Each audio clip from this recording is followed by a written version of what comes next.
जो दिया गया है उसके लिए कुछ फार्मूला होता है। यहाँ पे वही फार्मूला है, डिस्टेंस फार्मूला जो आता है कि 2 पॉइंट्स अगर दिया गया हो, if given 2 points A equal to x1 y1 b equal to x2 y2 then distance of A B equal to √x1 minus x2 का whole square plus y1 minus y2 का होल स्क्वायर। इसको ऐसे भी कर सकते हैं, x2 को शुरू में कर सकते हैं, x1 को बाद में कर सकते हैं, और होल स्क्वायर y2 को शुरू में कर दिए, y1 को बाद में भी कर सकते हैं, कोई दिक्कत नहीं है इसमें।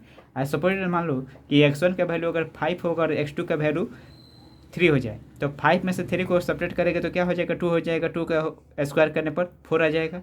अगर वहीं x2 शुरू में और x1 बाद में कर दिया गया और x2 का वैल्यू 3 था, x1 का वैल्यू 5, तो 3 में से 5 को अगर सेपरेट करेंगे तो क्या मिलेगा, -2 का होल स्क्वायर करने पर क्या होगा, 4 +4 आएगा। दोनों में वैल्यू इक्वल ही आ जाता है, होल स्क्वायर है ना, इसीलिए।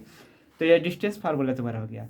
और ऐसा ही आता है मिड पॉइंट्स का। If given 2 points A equal to x1 y1 b equal to x2 y2 then the origin और mid point of A B will be, क्या होगा, यहाँ पे ए और बी दो पॉइंट्स दिया गया, उससे जो एक लाइन सेगमेंट का निर्माण हुआ, और इन लाइन सेगमेंट के बीच में एक पॉइंट्स ऐसी है पी जो मिड पॉइंट है, A P equal to B P.